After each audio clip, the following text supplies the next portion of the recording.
Now, have you watched this episode yet? Did you go back and watch it to prep No, yourself, or are you going into these blind?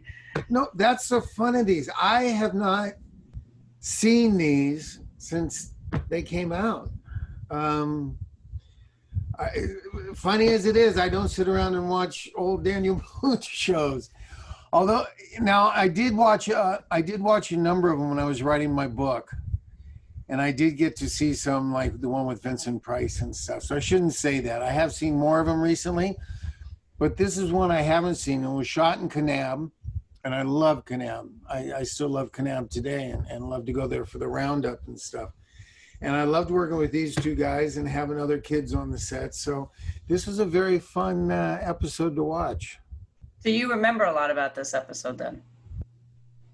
Kind of? Yeah, I'll remember more when I watch it.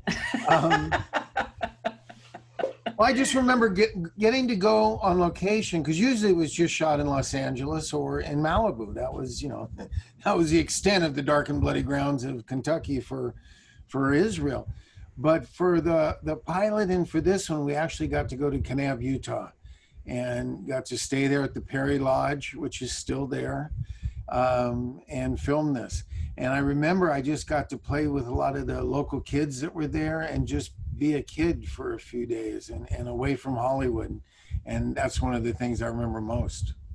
Fun. Well, that's kind of cool. That's fun that you have gone back there for those conventions then. Oh yeah. Oh, it's beautiful too. And they film, it's the they call it the Little Hollywood of the West, because they film so many, from Outlaw Josie Wales to so many great Westerns. That's not where they're filming Yellowstone, is it now? I know that's in Utah somewhere. No, Kevin Costner's. They filmed part of that in Darby. Is it Darby, Wyoming? Yeah. And I'm like, wait a minute, and I'm not on it? What's the problem here? Well, you need to talk to your buddy Rudy Ramos to get you on there. Do you know Michael Landon's daughter's on there? Do you watch it? Yeah. No, I know. I love that Rudy's on there. He's such a great guy, and he plays such a good part. He does. It's a good show. It's really heating up this season. All right. Okay. All right. We have got, let's see, did anybody say whose birthday it was? Well, maybe that'll pop up in a little bit. We can all sing. Okay. We got about 20 of us on here tonight, so that's good. So welcome back for week 2 of Daniel Boone with Darby Hinton, our special Q&A guest. Did you want to tell him that you tried to get in touch with... I tried to reach out to Peter here, who plays there, but unfortunately it didn't work. So, but he's working for you guys. He's trying to get some special guests for you guys, so he's working it. Yeah, now it sounds like it didn't fail. See, I wasn't going to bring it up that he didn't return my calls, but that's Hollywood for you. After how many years, how many decades, they might forget you. I don't think you're unforgettable, Darby. I can't.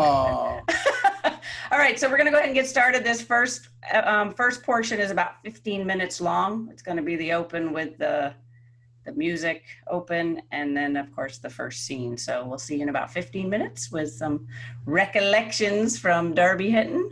Is everybody going to sing along with the theme song though? That's what I want to make sure. I know. I added the words in there for the recording. I see people from all over, so that'll be fun. All over the country, we can all sing the theme song at the same time. Just make sure you mute your microphone. I'm kidding. Or I'll mute it. I'm just kidding. Here we go. All right. So let's get started. This is The Peace Tree.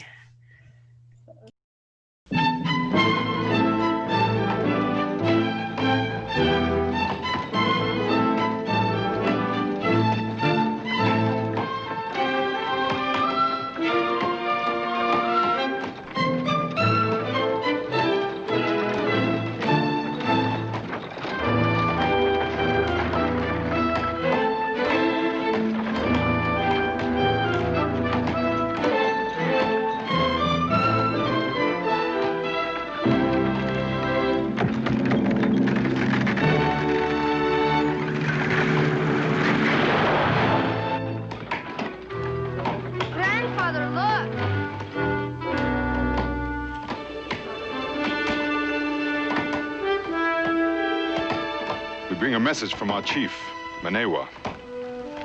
This ground on which you stand is Cherokee land. He wants no violence. But your people will leave this place, or there'll be trouble between us. Well, take this message back to your chief. Tell him I'll not be frightened off my land by the threats of any savage. And if it's trouble he wants, the Clan McIntosh will give him plenty. Now be gone, all of you.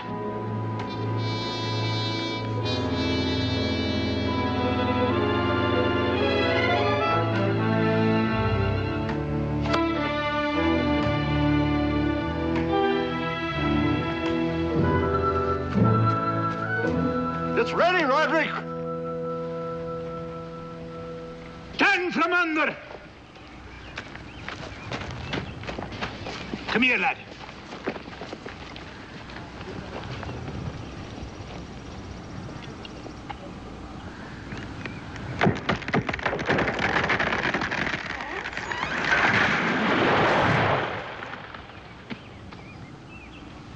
It won't be long now, lad, till the cabins are built and your mother and sisters will be here from Salem. Next week, Grandfather? A wee bit longer, lad, but soon.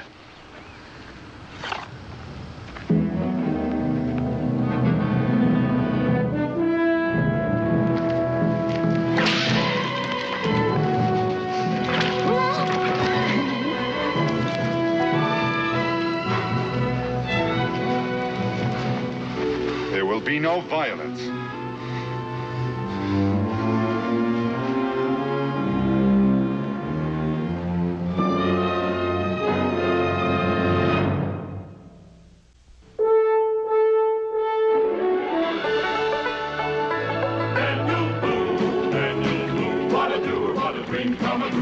Daniel Boone. From the coonskin cap on the top of old Dan to the heel of his rawhide shoe, the rippin'est, roarin'est, fightin'est man the frontier ever knew.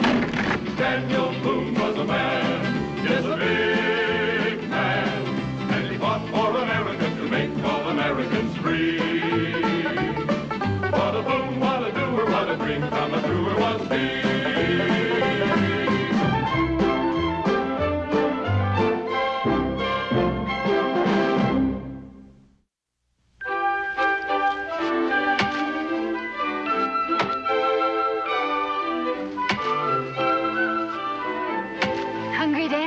Sure am, Becky.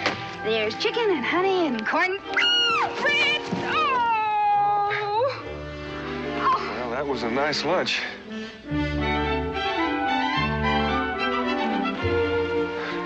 What's Ezra got there? I don't know, but I better find out.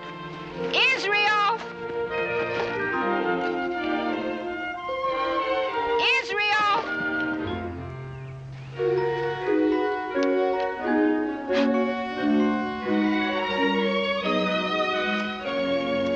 Israel Boone, what are you up to?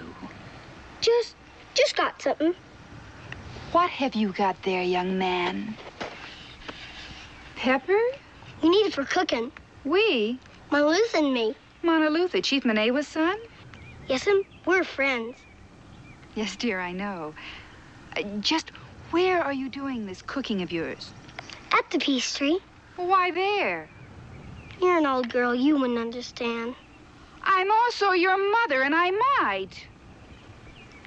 Well, because Monalutha thinks it's a good place to make medicine. You know, the Cherokee and the settlers planted that tree there so there'd be peace between us. The war axe is buried there. Just a good place, that's all. So, you're cooking up medicine, Indian medicine. Well, just how much pepper would you be needing? How much can we have? Very, very little. Hold out your hands. How's that? Thanks, Ma.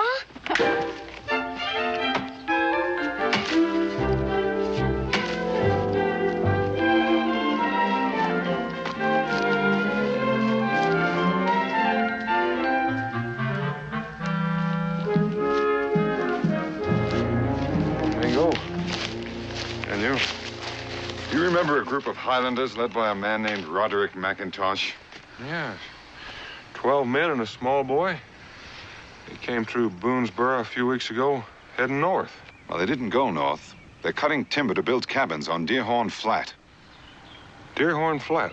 Roderick McIntosh says it's empty land, waiting to be claimed. Well, when did you talk to him? Manewa sent 3 of us to tell him and his people to get off our land. We were ordered off Deerhorn Flat, and one of our messengers tried to put an arrow into McIntosh's back. Stubborn fools. I might have known they wouldn't take my advice. You know, they must think... Oh, we know what they think. He told us. We're savages, and we tread on Deerhorn Flat at our own risk. Somebody better tell McIntosh he stuck his head in the hornet's nest. It's worse than that, Daniel. Manewa is a very angry man. He doesn't like fools who think they can blunder in where they have no right to be and grab whatever they want. Yeah, can't blame him. If they would listen, we could explain the laws and the terms of the treaty. Many of our Cherokee think there's been too much talk already. Taffand and Pushta and a half dozen of the others are sharpening their war arrows. And they want to use them. Well, it's a nice day for a walk.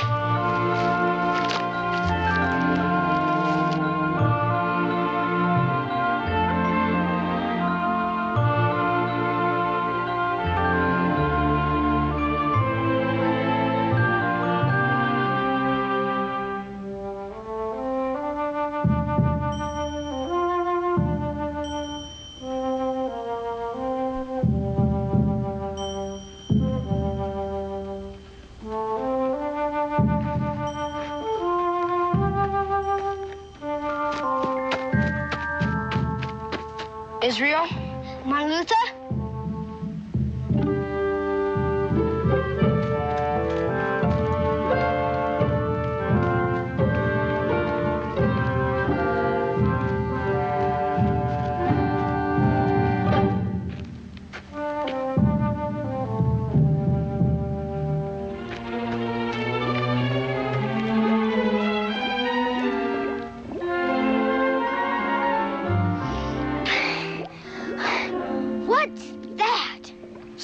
Medicine. Sure don't smell very good. Pitapuni, the medicine man, said it's the most important. If we want to grow and run swiftly, we have to rub it on all over us. What's in it? I don't know all of it. Deer horn, bear and beaver fat, a frog skin, salt from... Ma, give me some pepper.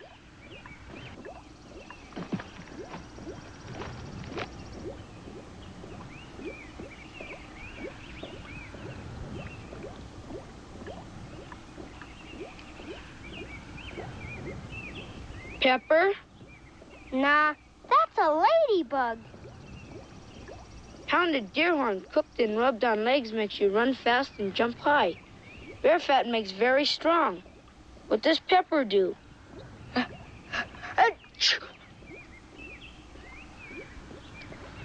Oh, well, I guess we really didn't need pepper. Are we ready to start cooking now? Pitapuni said we need more. Only we can find it. He can't give. What do we need?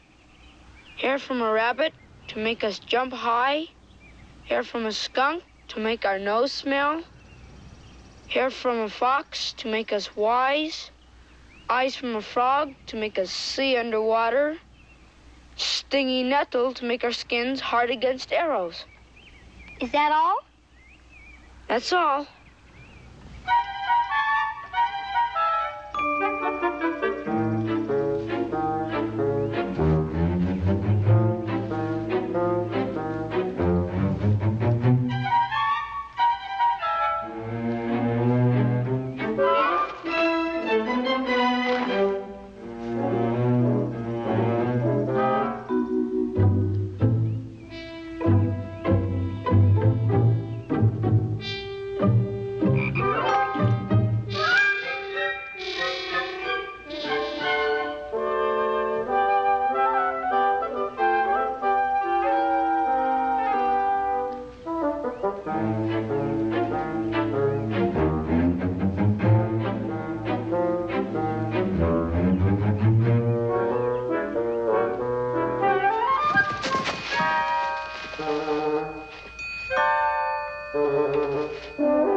Far to the left, man. An inch is nothing to worry about. If it was on the end of your nose, you'd worry about it. The one thing I can't abide is a tree in my orchard that's out of line. Aye, an inch to the left it is. Grandfather, look! Somebody's coming!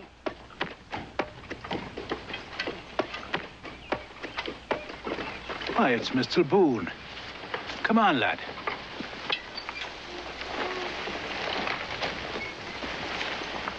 Mr. Boone? Mr. McIntosh? This is my grandson, Dougal McIntosh. He was my lookout. He thought you might be a savage. We've been threatened by savages. Well, now, I've heard about that. If you come to offer help, we'll take it gladly. I think the savages outnumber us 100 or more. Well, now, they're not savages, Mr. McIntosh. They're Cherokees. And they outnumber you by far more than 100. And how are you going to help us, Mr. Boone? Well, yes, in a manner of speaking, but probably not in the way you expect. What do you mean by that? Well, the last time we talked, I might not have made myself clear, but it's really quite simple. This valley, it's just not another piece of ground. It's most likely the most important land the Cherokee own. Now, the game, the deer, and the elk herds all come right across here to that pass up above. They go up in the spring, and they come down before the first snowfall. Permanent type settlement such as you plan here could drive the game away. And that would cause a terrible hardship on the Cherokee, possibly even starvation, Mr. McIntosh. People shouldn't live only by hunting. They should plow and sow and reap. Well, now, the Indians have been living this way for thousands of years. We can't expect them to change overnight. I'm a man who understands hardship. We suffered enough of it coming this far. Aye, and some of us died on the way. But we came at last to this ground, and this is the ground we want. We must be settled in, our cabins built, our planting done before winter comes. There's little enough time if we stay here. There's none if we move on. Well, just what is it you're going to be planting? Apples. McIntosh apples. The best in the world. We're orchard men. We grow many things, but we're orchard men first of all. Take them home with you, Mr. Boone. A gift from Roderick McIntosh. The young'uns will appreciate it. Thank you. If we live, there'll be many more. So you plan to stay on? Aye, we'll stay. And we'll fight the Indians if we have to. Did you ever see an Indian war, Mr. McIntosh? Well, no. Well, I have. And I don't want to see another one if I can help it. This land belongs to the Indians. And you're not welcome. I take it that's your last word, Mr. Boone. Not my last word, Mr. McIntosh. The Cherokee.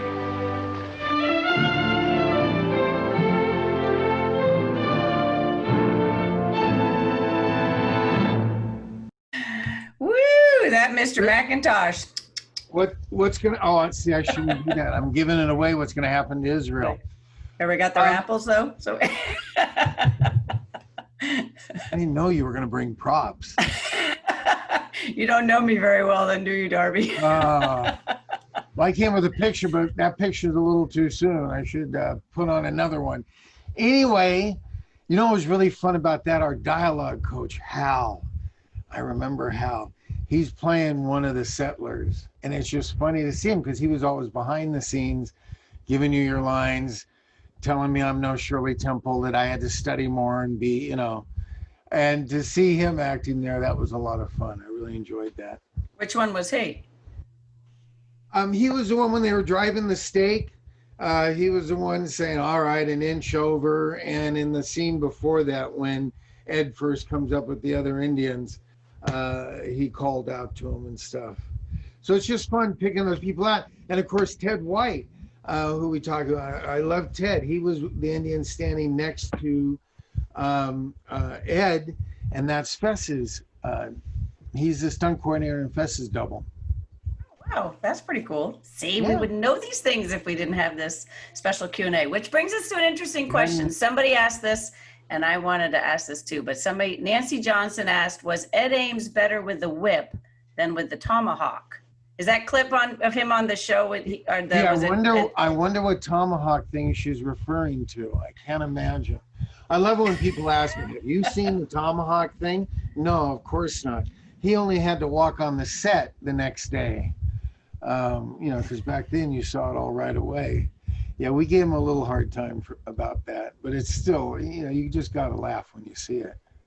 But was he really good with the whip? I mean, did he just... Yeah, he was good. He practiced and he was good. One of the times I was over at his house, he showed me in his garage. He said, I had that whip hanging up there for years and years and years. And then one day it just disappeared. Someone stole it. He had it hanging up and someone took it. And I said, yeah, but if you had that tomahawk, we could all retire. Does he still have it? Does he still have the tomahawk? Or no. So that was one of the things he couldn't walk off the set with? Yeah, it was just the NBC's prop guy that gave it to him then. Here's another good question. Who supplied the fox? I have to confess, when I first saw the fox, I thought, oh, surely he's not going to really pick up the fox, but he really did pick up the fox. So.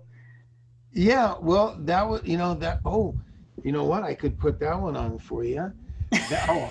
There you go. I just erased all of you from everything. That was our animal wrangler that had all our animals, and he was known as the captain because he always wore the baseball cap. But he was, remember last time I told you the story about the bear. I will dig up the picture because last time we did this, I told you the story about the bear and sucking in the grape and everything, and I actually found that picture, so I'll bring it up. That's not in your book, or is it is in your book? Oh no, that whole story and everything's in the book, yeah. But I just thought I'm having fun with these backdrops, getting to play with them. We noticed. Yeah, your animal wrangler was another busy week for him between the skunk and the fox and the... Here's the bear. Oh, you do have it. See, great You're in gonna have the to mouth. move the other way. Move the other way. Oh my gosh.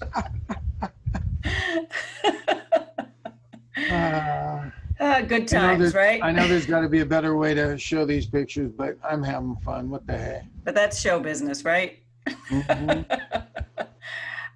Let's see.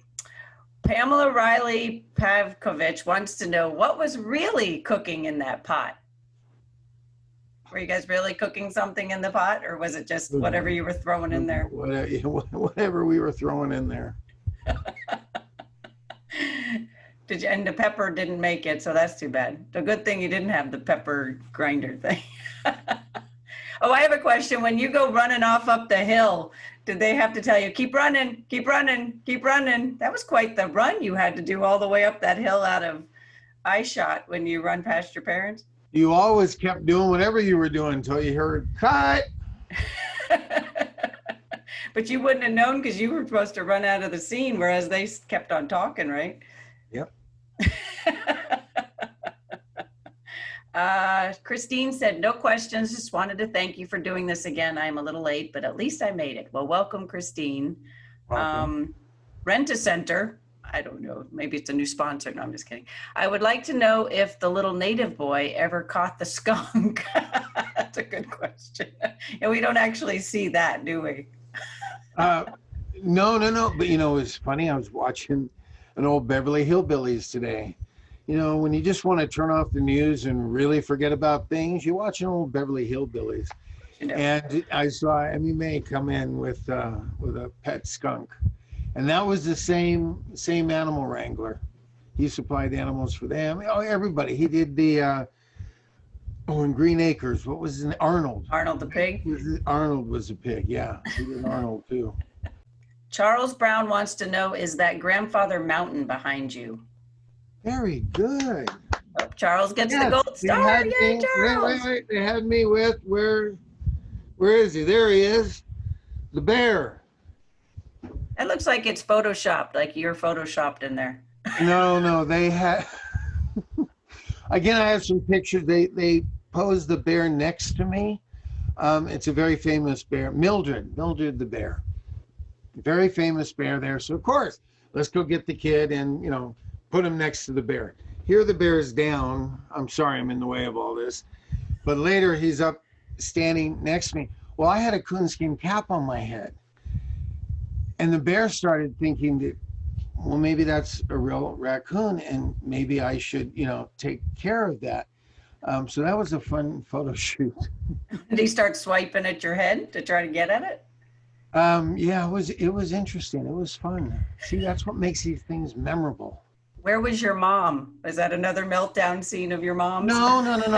No, she loved animals and stuff. No, on this one, she was right there behind the camera. It's just everybody kept saying, oh, this bear is so tame. And, even though he lives out here in the wild, go, get a good pic.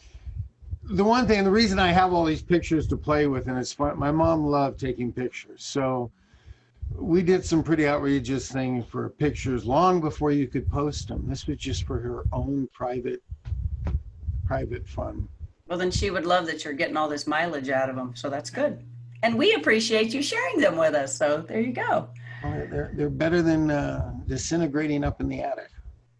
All right. Rent-A-Center is actually Brenda Mudrak. Hey, Brenda. Okay, we'll remember that.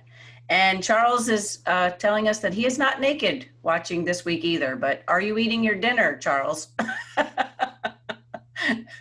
Peggy and Nicole, my good buddies. Hello, Darby and Ginger. Thanks again so much to you both for doing this again. Darby, did they have to bring in all the animals that you boys interacted with? Oh, what was the fox like? I think you already answered that. Well, and my sister had a pet fox growing up, so I was seriously with the fox. Yeah. Wow. When cool. I say my mom liked animals, well, she was brought up by very strict German parents that wouldn't even let her have a goldfish. So we came around. I mean, we had foxes, I had a lot of raccoons, monkeys, peacocks, toucans. I was into falconry, so I had everything from peregrine falcon up to red-tailed hawks. I loved doing with them. And yeah, we had a lot of animals. How big was the piece of property you guys lived on? Was it like 5 or 10 acres, or was it? Oh, it wasn't all at the same time. Well, where do you keep all these animals in your basement? Where'd you kind of spread out through the years there? I do have a history here that I can talk about. Peggy and Nicole also want to know, how is Ed doing, Darby? Do you keep up with Ed Ames? Good. I haven't talked to him in a little while, but last time I talked to him, he was doing wonderful. And maybe he'll invite him for his favorite episode. Who knows? I would We'll see. love to. Just don't contact him the day of. And there you go. Becky wanted to know, how long has it been since you've seen him? So you just answered that question.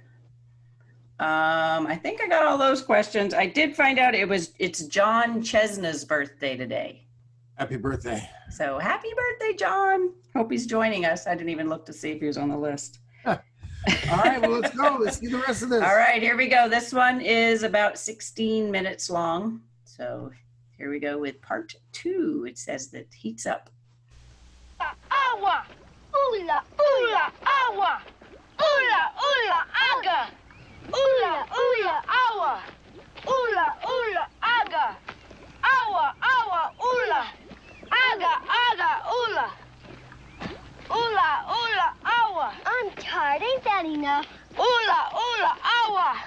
Oola, oola, aga! Oola, oola, awa! Oola, oola, awa! Enough. I should think so. Think it's ready? I'll see. Come on, let's take it off.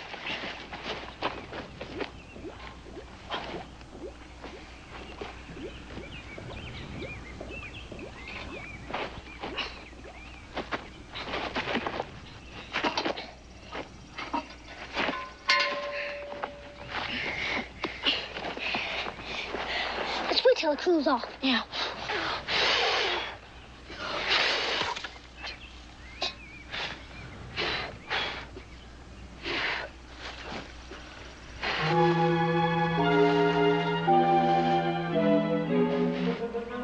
Let's throw it off guard.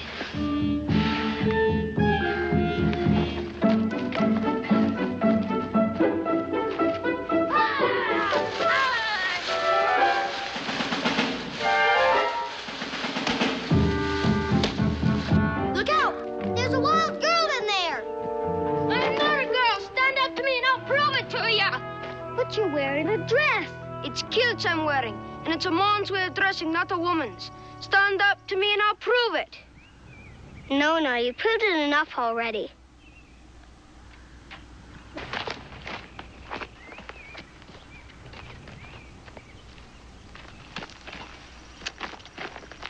What's your name? Dougal McIntosh. What's yours? Israel Boone. You're one of the new people that moved up in the valley. That's right. Is he a savage? I am Manlutha, son of Manewa, chief of the Cherokee. Why have you smeared your faces? They're not smeared, they're painted. We're making medicine. Oh, I'm sorry you're sick. Not that kind of medicine. Come on, we'll show you.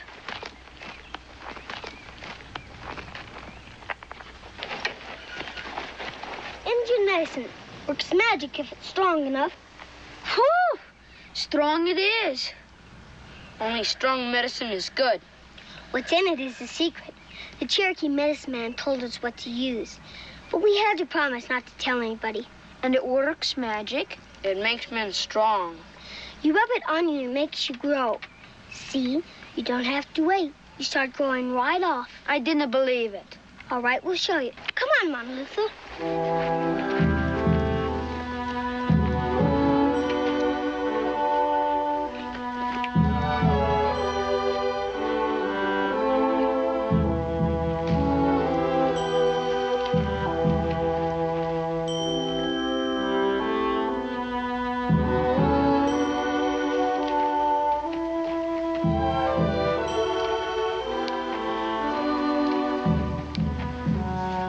You come back tomorrow. You'll see how much we've grown. You put it on me first, Mama Luther.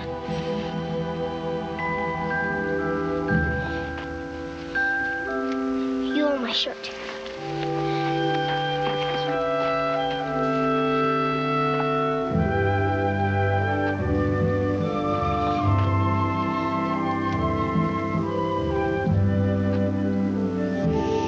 It is strong. A buddy can say no to that. Turn around, Israel.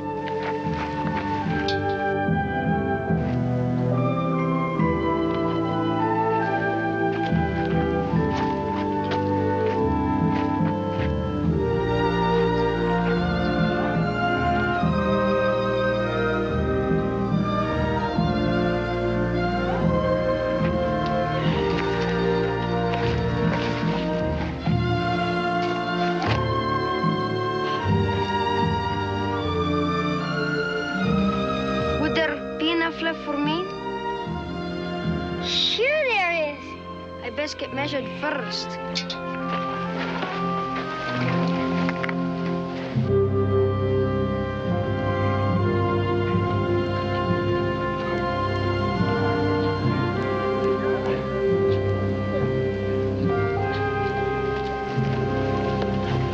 Boone.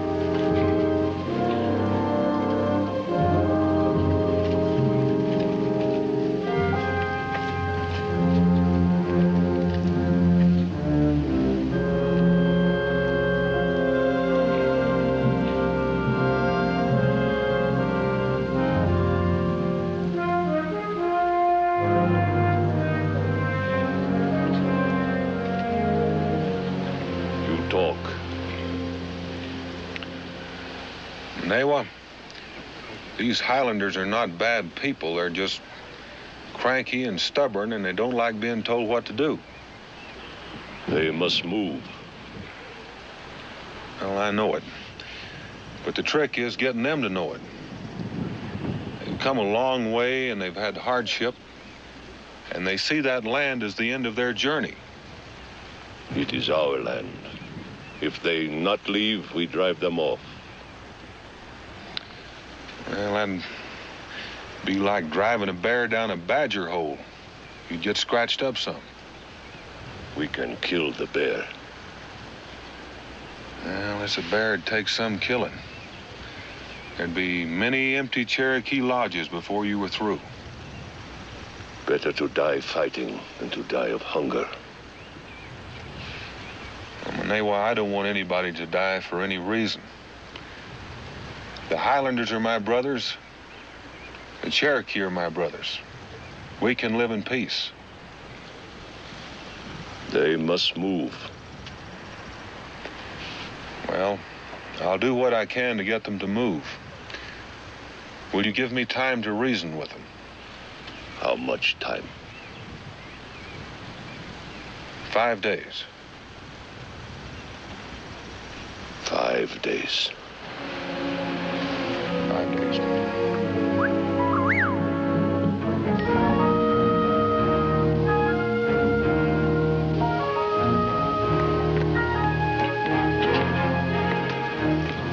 Iowa, Daniel, What is it? I have news. I found the deer herd Where? at White River above Three Forks. The deer have come out of the hills early this year. That bespeaks a hard winter. They'll be at Deerhorn Flat in about 3 days. Doesn't give me much time to talk sense into those stubborn Highlanders' heads. Now only 2 days. If the bear does not leave our land, we will drive him off or kill him.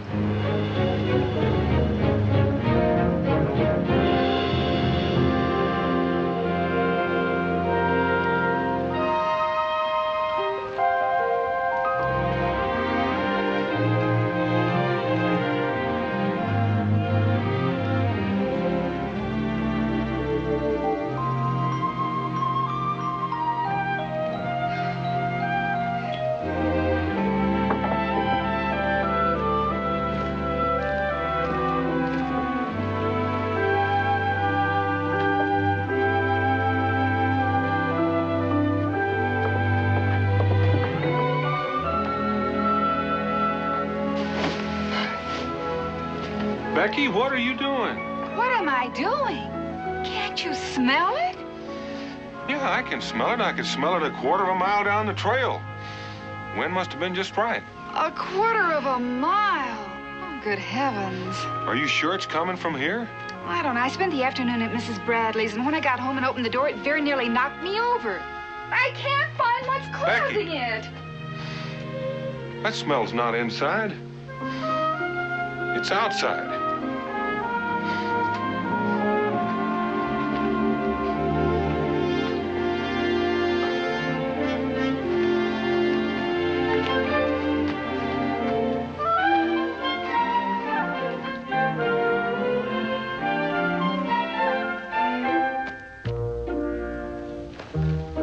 Becky?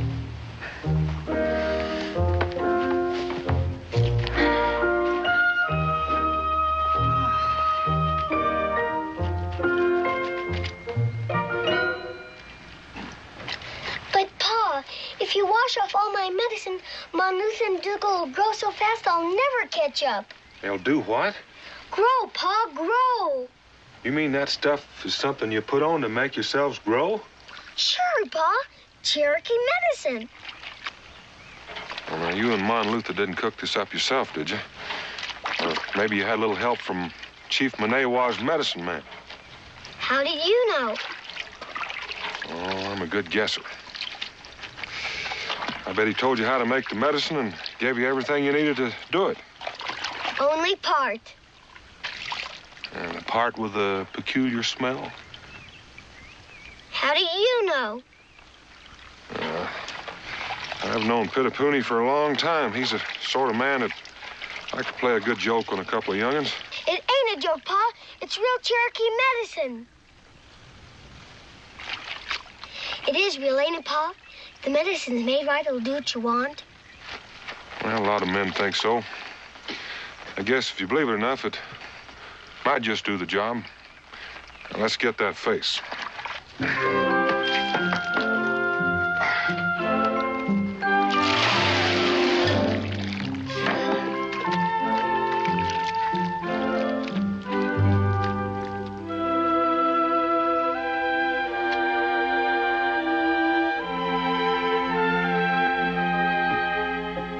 The children are all tucked in for the night.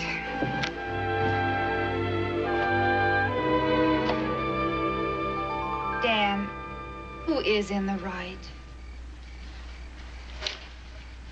Monet was just as stubborn as Macintosh. Neither one of them will give an inch. I suppose it depends on whether you're wearing moccasins or shoes. If you're wearing Manewa's moccasins, you know you got to keep Deerhorn Valley clear, or have your tribe face a hard winter. And if you're wearing McIntosh's shoes, you know you got to have your people settled in before the snow flies, or maybe some of them will die. Which side will the people of Boonesboro be on? And I've asked myself that question and got no easy answer. We've been at peace with the Cherokee. Which side are you on, Dan? The Cherokee. I told McIntosh to move. A man has got to stay with what he thinks is right. McIntosh is wrong. I won't stand by and let him endanger the whole settlement.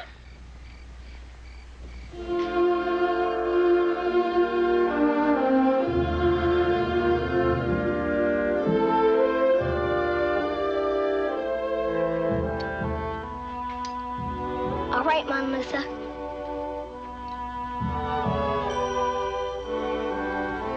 3 inches in one night. Wow. It is strong medicine. What I want to know is, why didn't you have to take a bath? Cherokee braves smell like this all the time. By golly, you're right. I wish I was a Cherokee. You are a Cherokee's brother.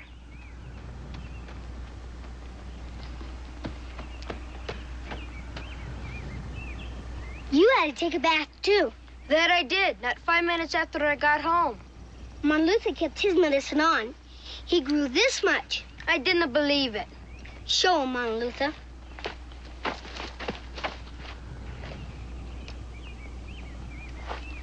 Put his heels on the ground and he'll not be so tall. And you had to smell like a skunk all night for nothing. I came to tell you, I can't come here anymore. My grandfather says there are soon to be fighting with the Indians. In my tribe, the braves talk of war, because your tribe is camped where the deer will pass. What if they go away? Peace, like now. See, tell your grandpa to go somewhere else, and then nobody will fight. My grandfather has talked to all the men. He says the land is not the best, but we have done much work on it. We will stay where we are. Then my tribe will fight yours. What about your pa and the people in Boonesboro?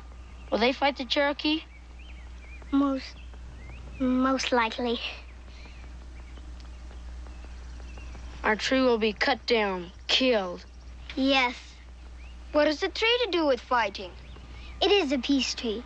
When the settlers first came here, they and the Cherokee fought. Many scalps, many cabins burned. And then Pa and Mingo and Chief Manewa got it stopped. They smoked the peace pipe. They planted the peace tree. As long as it grows. No scalps, no cabins burned. But this is a war axe. If anybody wants to start fighting, all they got to do is pull up the war axe and chop down the peace tree. If my pa fights your pa, then you and me will have to fight. I guess so. Would you scalp me? I don't know how. I can tell you, if you didn't know how, would you scalp me? Would you kill me? No, you're my friend. Would you? No, sir, not me. I cannot kill you or you. If there is fighting, I will kill myself. No, just because grown-ups can be friends one day and fight the next doesn't mean we have to. What else can we do? I know. We'll make peace medicine. Marluta, you talk to Penapuni and find out what we need. Yes, today. The medicine we rubbed on our legs and back was no good. My grandfather says such things are foolish. My pa says different. It ain't just what you put in. You got to believe and want and try. And then it is good medicine. Do you want fighting and killing? Or are you gonna help? I'll help.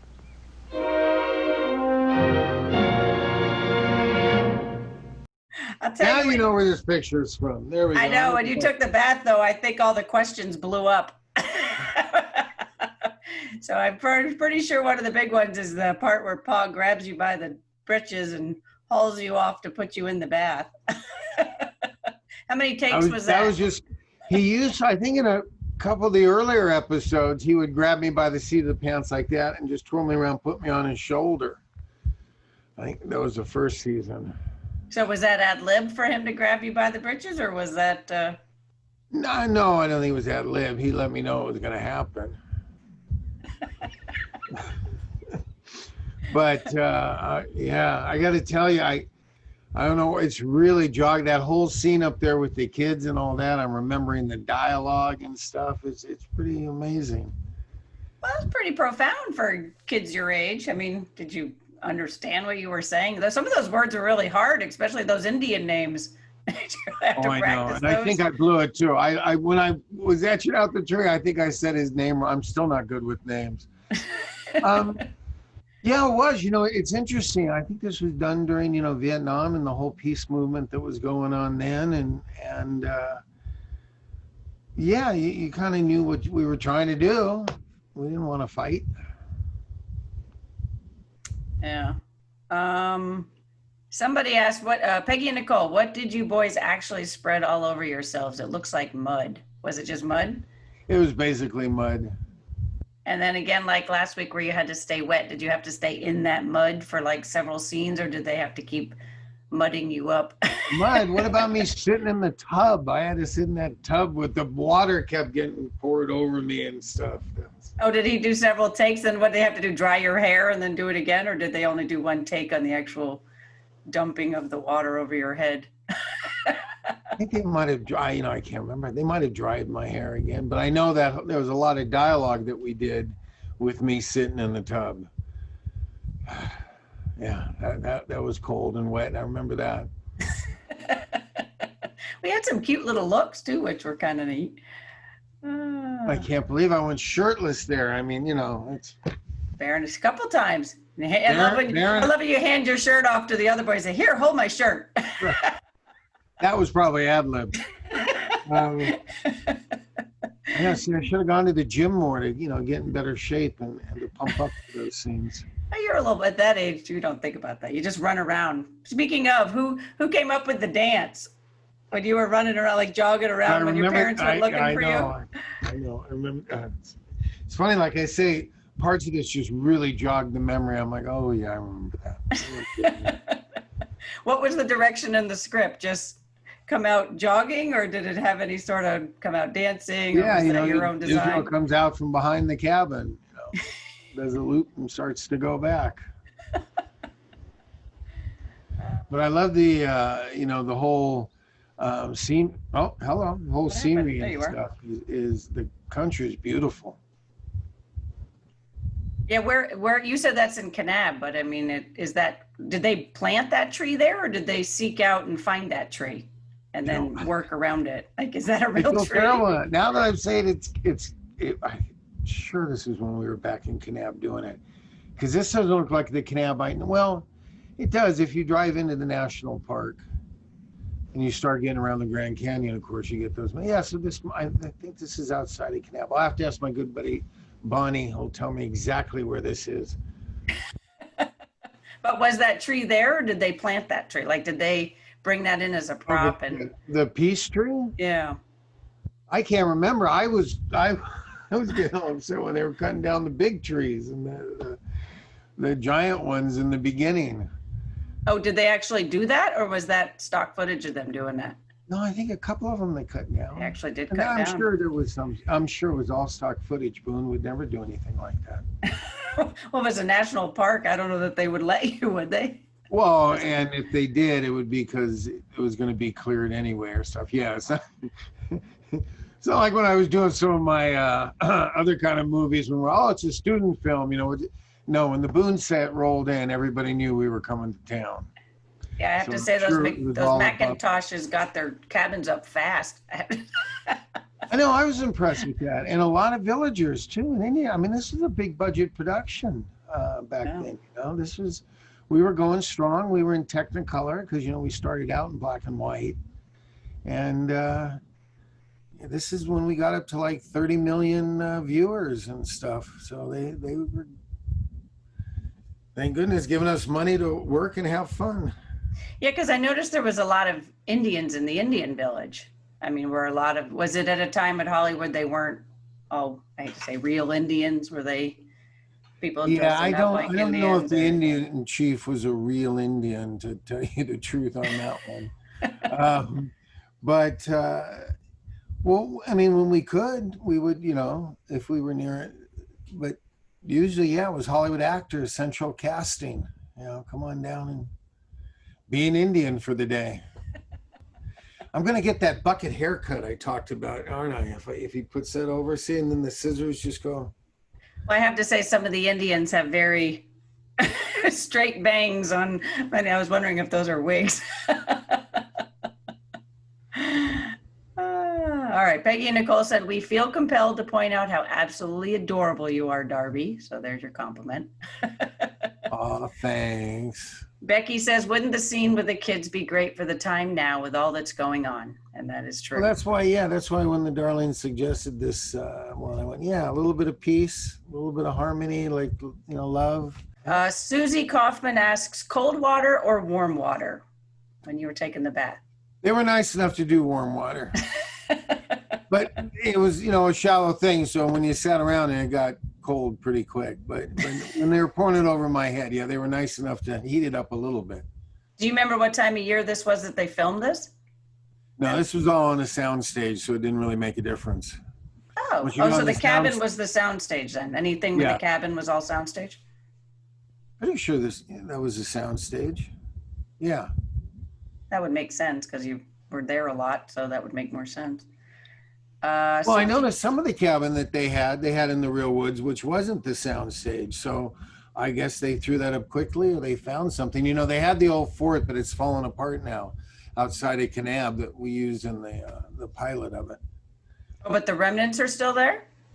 Yeah, but I think they've cordoned it off because it really is falling apart. I mean, it's too dangerous for people to climb around, take pictures. Exactly. You don't want those big logs coming down on you. You don't want the lawsuit that comes with when a log falls on somebody's head. I swear my pa didn't build it. I have nothing to do with it. Say my selfie with the old Daniel Boone set, right? And Susie Kaufman said, great to have the whole Boone family cast and Mingo in this episode. Although I noticed Jemima didn't say a word. No, you realize she didn't have a single word. She just... We'll have to talk to Veronica, see if we can get her to come on and she would probably do it. She'd be fun. She's a lot of fun. I do have one question from the beginning. When you go and attack the little Scottish boy in the behind the bush, did you guys just like shake the tree? I know you said he punched you, but it looks like you both just sat back. Out and we broke a tooth on it. And, yeah, I think we shook the tree a little bit.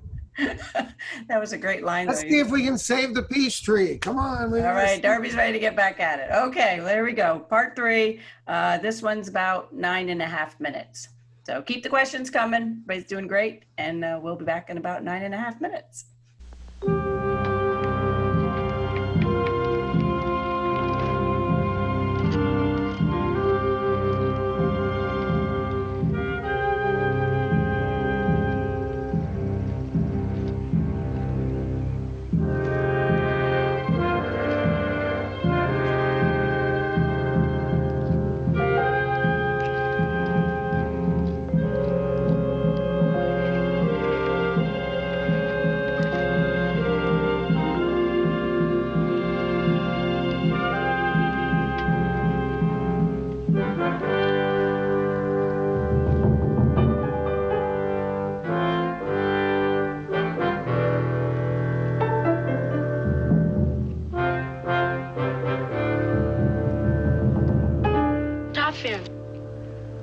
We're Pink Tough End?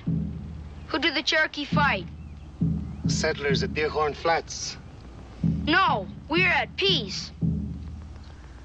Not for long. My father promised 2 days. Why? So they can move away. They will not move away. They build forts and make weapons to kill the Cherokee.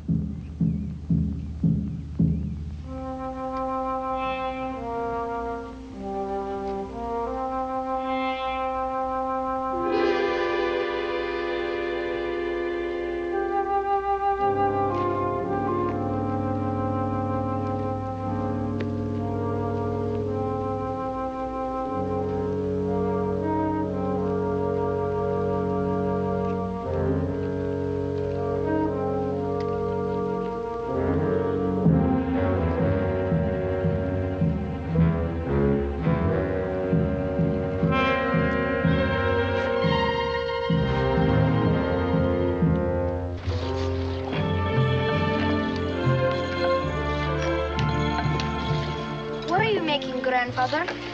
Ammunition, lad. Ammunition for the protection of our people.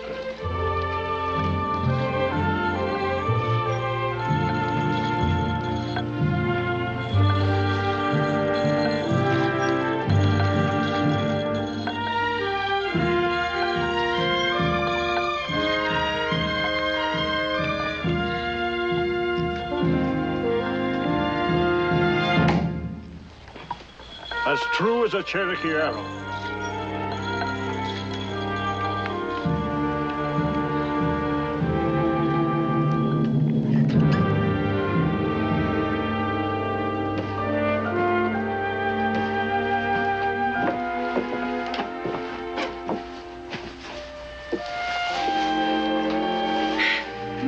One Macintosh. I don't see why they have to be so stubborn. That's because they believe their lives and the lives of their people depend on it. Edward, I want you to stay close to the cabin. I don't want you to get in any trouble. No, Pa, no trouble. You too, Jemima. All right, Pa.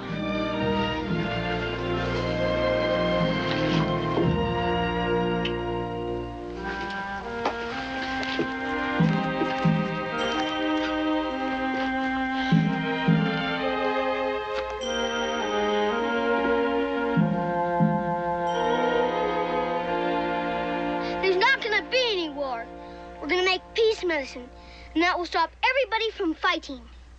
What weapons did you get that has killed? Sure looks like it has killed people. What did you get? It has only killed chickens. It's killing enough. I got some of Pa's powder and bullets. I guess powder and bullets have been killing people forever. Now, you got something that has killed from both sides. All we got to do is bury him in this hole. Is that what Penapuni said? Yes, bury them so they cannot kill again. And make a fire on top of them. Are you sure old Penapuni ain't joshing us like he did that growing medicine? Pitapuni makes peace medicine too. He danced and chanted all night. All right, here goes. I sure hope the peace medicine works. It takes believing, Pa says. If you believe in anything hard enough, and work hard enough, it's just bound to come true. I hope you're right. Now we gotta build a fire on this spot.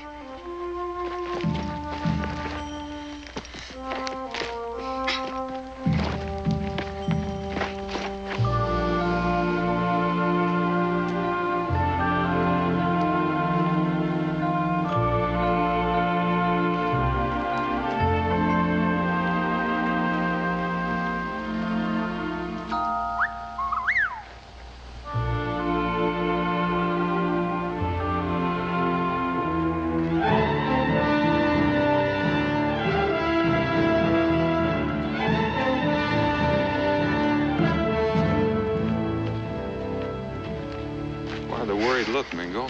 Time, Daniel. It's running out. We still have some time left. We also have some hotheads who don't want to wait.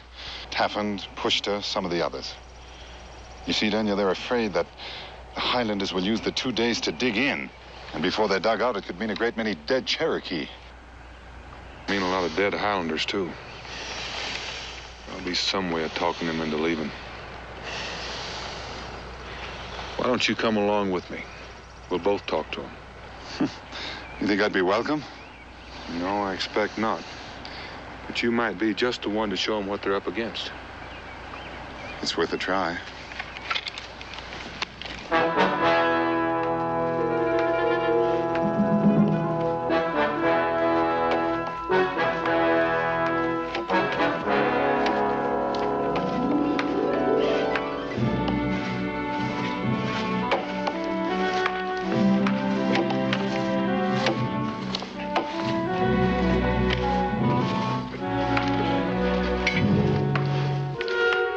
Men coming.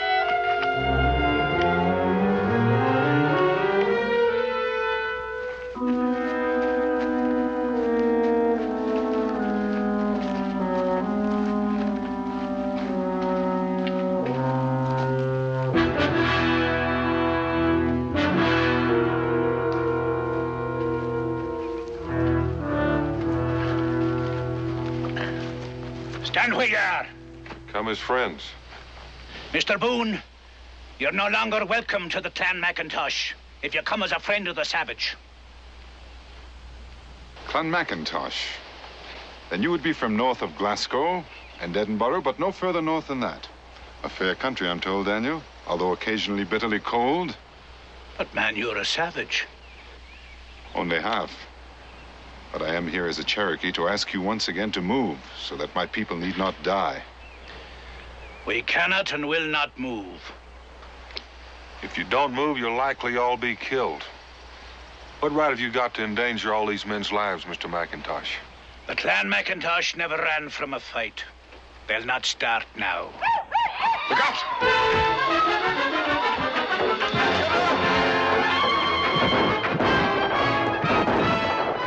Hold your fire!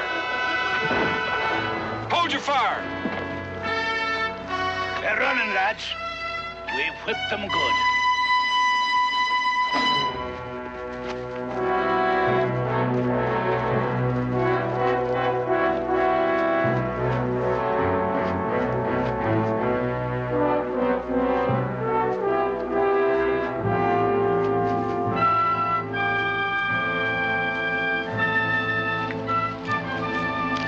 A 2-day truce. So that's how you, Cherokee, keep your promises. Taffin and just a few young braves. There are bad apples in every barrel, Mr. McIntosh.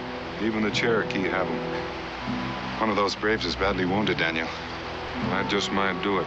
One dead man on each side, that's all it takes to start a war. It might be that Mingo and I can head this one off and get you that 2-day truce. You better hope we can. I'm going with you. Whatever happens now concerns the clan. I've got a right to be there. Lads, take care of David.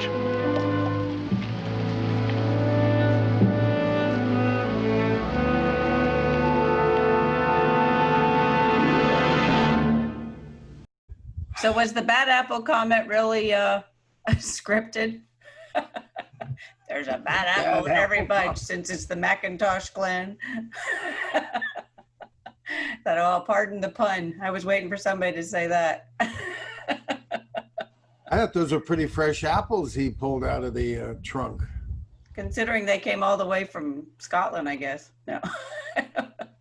Actually, I did some research, and it was John McIntosh that discovered McIntosh apples in Canada. So it was another one of those stories that took, and the Macintosh computer was actually named after the Macintosh apples, but they had to change the way they spelled the name because the guy who named it loved Macintosh apples. It's like, well, ooh. I do know, was it one of the senators or somebody from Kentucky or something that tried to pass a resolution or bill or something because Daniel Boone was the TV series was really loose with the historical facts and figures that would wander in and out of Boonesboro. So that doesn't surprise me. We also had Johnny Appleseed come through, who was the singer at the time, but he was a lot of fun. He liked to sing a lot when I'm sure somebody will chime in here. There you go. Oh, Peggy and Nicole said they went out to the fort last year on a tour through the festival. Only the main building is left. So I guess the main building is still there. Cool. Thank you, Peggy and Nicole. Becky says, do you keep in touch with any of the other children on the set, like the other two in this show? Well, you had already answered about the Scottish boy, but what about the Indian boy? Was he not on more than one show? Was he this? No, these were just young guest stars that came in and out. I really don't think he did any more than one show. When Teddy Eccles was on, I think he did a couple. But, usually it was just me and Veronica, she was working that day, but just me and a school teacher. And then all of a sudden a couple of kids would come on the set and that was fun and they'd be in school with me and stuff. But, then I kept working and they'd go back to regular school. Nice. Somebody answered the question. Roger Miller was Johnny Appleseed. See? Ding, ding, ding, ding. Good job, Peggy and Nicole. I want you to do the thinking face. I like that little Your little thinking face. You need to see you as a grown man doing that thinking face. I know. I saw that. It's a little overacting there. It's cute. You should do it again. See, as a grown up, you should do it. Yeah, but since 2020, we're not supposed to touch our face like that. You've been at home under lock and key. And what was my? I saw these things. I think it's about time to take a lot of this down. Well, it didn't look too bad. It'd been a lot worse, hadn't it? What was your last haircut when you did our movie back in February? That's it. I just wait till I get hired, and it's like they do the haircut on the set, get it for free. What can I say? And now with everything shut down, you're right. I haven't gotten a cut in a long time, but I did get a cut a little while ago. Had to do it outdoors. It was fun. Is anybody keeping up with the chat? Can the kids keep the peace? Yes, I think this is our final thing. Peace, love. Yes. So we see what is going to happen. Will the kids win out? Here we go. So final scene, and we're going to play it all the way through the credits. So we'll be back after the credits.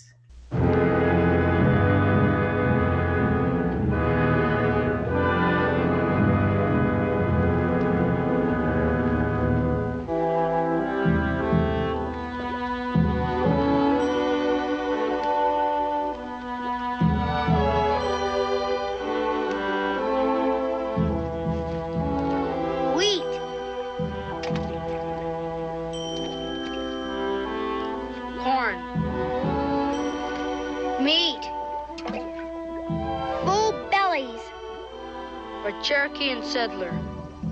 Aye, for everybody.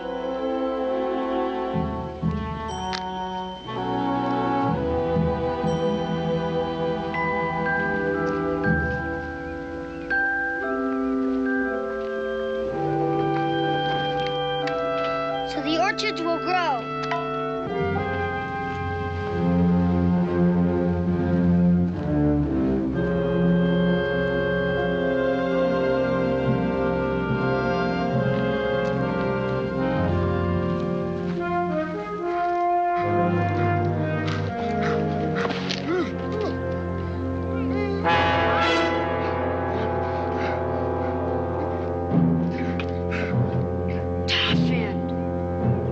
Quickly!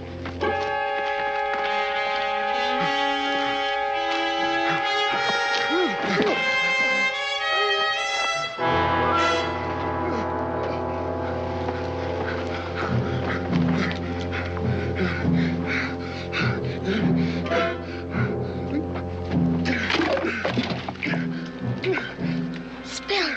It's gone!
I told you to stay out of trouble. That's what we were doing, Pa. Making peace medicine. I thought you were safe in camp. I had to help my friends. What kind of medicine is that? Peace medicine. So there would be no fighting or killing. We put in wheat, corn, and apples, but it's gone. Spilled. Now, hold on. What did you say about apples? From the peace tree. So our orchards would grow. I see.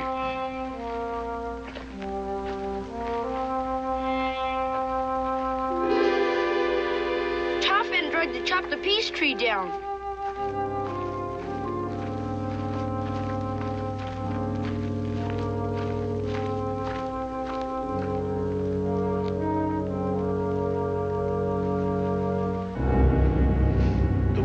looks worse than it is.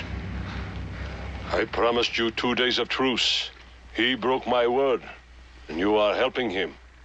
There's bad apples in every barrel. I've no doubt we've got some too. That's spoken like a couple of men who could get along if they tried real hard. You know, finding the boys here started me thinking. They get along fine. They've even got time to try to help us get along. Peace medicine, Peter BOONE told me. Well, something else started me thinking. Apples were in that medicine. Apples from that peace tree. Now, land is the heart of our trouble. Clan McIntosh wants to build cabins and plant orchards in Deerhorn Valley. And drive deer herds away. Yes, but do you remember where we got the peace tree? Yes. On slope below Squaw Mountain. Crabapple thickets up there, lots of them. Side hill country, fine drainage, good orchard land. Now, we both own that, Cherokee and settler alike. If we both give up some, our friends can move up there, build their cabins, and we can keep Deerhorn Valley clear for the herds to pass. Well, if the peace tree is any example, it must be good orchard land, better than Deerhorn Valley. But we can't move. We couldn't be settled in before the winter. Well, why don't we do what the boys do? Talk it over, work it out. There must be 100 men in Boonesboro who can spare a few days to raise a few cabins. And there must be 4 times that many squaws and braves in your camp, Chief Manewa. Braves aren't much for raising cabins, but they could hunt and fish and feed the rest of us.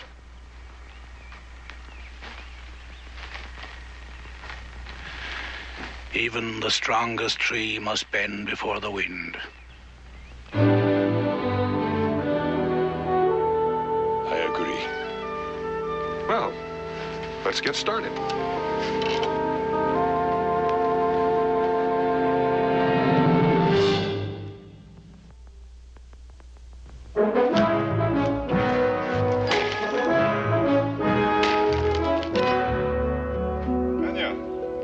Bingo. Just come from Squaw Mountain. Clan McIntosh women have arrived. Roderick sends his regards. Oh, yes. The deer are coming out of the high country and moving through Deerhorn Pass. Fine. You know, I think we ought to find out what it is the boys put in that peace medicine. It certainly is powerful. Well, I can give you some. There was a little left in the bottom of the pot. Israel brought it home. It ought to be around here somewhere. Daniel, as I came in, I noticed 3 little boys stirring something in an iron pot on the other side of the house.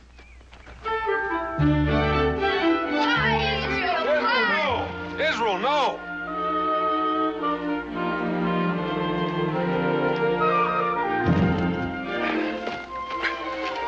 What are you trying to do? Fly, Pa, fly. We thought it'd be nice to fly, so we made some new medicine with hawk feathers in it. Well, I think we better have a little talk about that. Don't know, Daniel. They're just liable to make it work.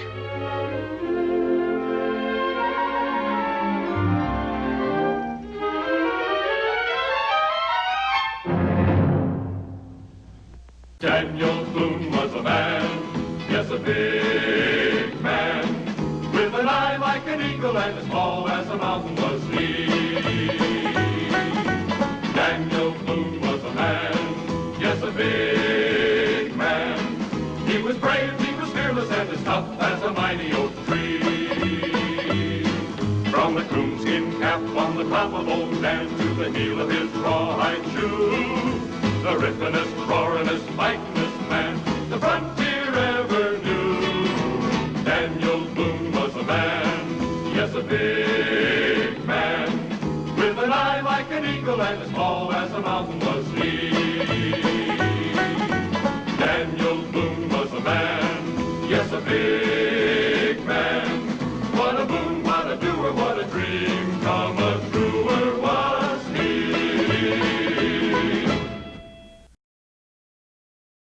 Okay. That was fun. That was fun. Well, you know the big question. Did you really jump off the roof? Yes, I did. Thank you very much. Were you scared? That is what you call a leap of faith. Well, Ted White, I got to go out to lunch with Ted, and we actually talked about that scene. And he goes, "Yeah, no." He said that I asked for him to be there, that I would jump into his arms, because they came up to you and like, "Would you mind jumping off the roof?" So your mom wasn't having a heart attack about that? I would have thought she'd been like, "You want to what?" maybe she wasn't there that day. I don't know. One of those, they distracted her, and then quick, jump. Yeah, she might have been watching The Sisters that day and not on the set. I don't know. Whew, I don't know. That looked pretty scary, but you did it. Oh, no. I loved it. I love doing it. Yeah, I still love doing that kind of stuff. Now it's better into a pool or something, but. I grew up in Vermont. We used to jump off our roof into the snowbanks. So, so Peggy and Nicole said, "What strikes you the most as you watch?" So in this episode, what was like the strongest memory you have from this episode? It's funny, it wasn't jumping off the roof what you think it was. I remember the scene with the kids. I don't know why I remember that so well, but I mean, actual dialogue was coming back up. I knew what the next thing was going to be. So that really had a big memory for me. I don't know. It was just fun. Bath scene, you seem to remember that pretty well. Which one? Being in the bath when you yes. when you're down. Yes, no, well, they did that to me a couple of times, but yeah. Oh, they want to know, how many times did you jump off the roof? Was it just the one and done? Or did you have to try it a couple of times? I'll ask Ted. I can't say for sure. It might have just been once. But you know what? I'll give Ted a call and see how many times they got me to do it. Because there was no cheating it. It's not like there was a mattress or a bush or anything. No, he had to catch me, that's for sure. Well, it gave me good training for when I would go to like Six Gun Territory, Ghost Town, Tweetsie Railroad, Frontierland. And because when we weren't shooting, I'd go there and I could do the gunfights and get shot off the roof and fall and play. And I always loved doing that stuff. That's the fun about what I do. I get to play with the big boys, cowboys and Indians. And so in between the scenes, would you sometimes get them to teach you some stunts and stuff? Like, would he teach absolutely. you some stuff, like how to roll and how to fall and how to do stuff like that? Absolutely, yeah. And I took judo when I was a kid too, to know how to roll and go with it. But absolutely, I would have the stunt. You know, I always loved being on the set. One of our first, I was looking for his name there, one of our first ADs, he was an Eagle Scout master. And since I was working, I never got to do Boy Scouts or anything else. But he would take me aside and show me all the things that they would show you in the Boy Scouts and all, you know, identify the outdoor things. And so I got a lot of on the set training. It's probably better than what the Boy Scouts were teaching. Learned a lot about Indian history too, that's for sure. Oh, it's true, you probably did. I like how the bad apple comment came up again. That was funny.